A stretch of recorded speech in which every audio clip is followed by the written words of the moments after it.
everyone, welcome to back my channel. I hope everyone is having a wonderful day. Before starting the video, please go ahead and hit the subscribe button. Fans could be forgiven if they weren't exactly sure what to make of the Young and the Restless announcement back in 2018 that Kyle would be returning to Genoa City. Jack's son had been in and out of town for the past 8 years, rapidly growing from kid to teen to young adult. By the time Michael Miller first appeared on our screens on March 29, 2018, they'd been through 3 adult Kyles, none of them lasting much more than a year.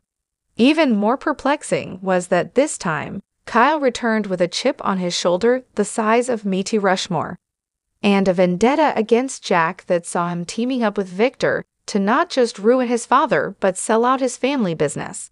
It was a shift that we never saw coming, but we'll be darned if Miller didn't rise to the challenge and pull it off.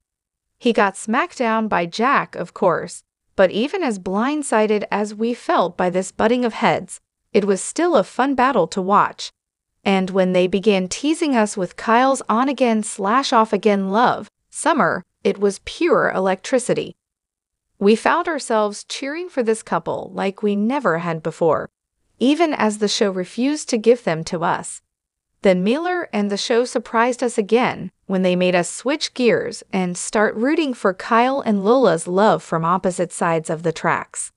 The curveballs kept coming over the years as our allegiances switched back and forth, and Kyle dealt with the machinations of the likes of vindictive long-lost cousin Theo Vanderway, scheming bold and beautiful transplant Sally Spectra, and grasping baby mama Tara Locke. Kyle and Lola split. He and Summer reunited. He found out he was a father, and was nearly squashed like a bug by Ashland in the process, and kept us riveted to our seats the whole time. Really, Miller told Soaps.com a while back, finding out about Harrison was a changing point for his character. Kyle was a spoiled kid for a long time, he notes. Now he's much more responsible than he was when I first stepped into the part. He was not always the best version of himself, especially where some of the situations with Lola and Summer were concerned. In some ways, finding out about Harrison made him take a hard look at his life and say, "It's time to step up." And that kind of growth was very much needed when Diane returned from the dead after being gone most of her son's life, and decided she wanted to be a part of it again. Kyle, though, isn't the only one who's done some growing over the last 5 years. When asked how Miller has changed in the years since joining the show, the actor mused that, as Kyle evolves, so has Michael in a way.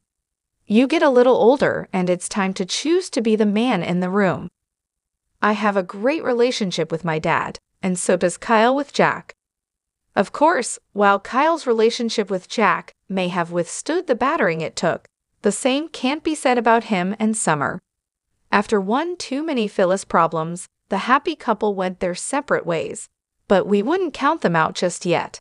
Just as Harrison forced Kyle to grow up, he's still keeping Skyle together, in a way, as they work on co-parenting him.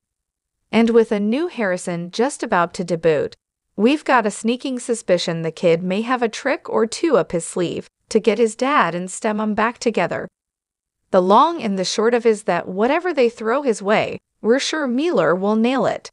So here's to his anniversary, and the hope that we'll get another 6 years of his Kyle, and then 6 more after that.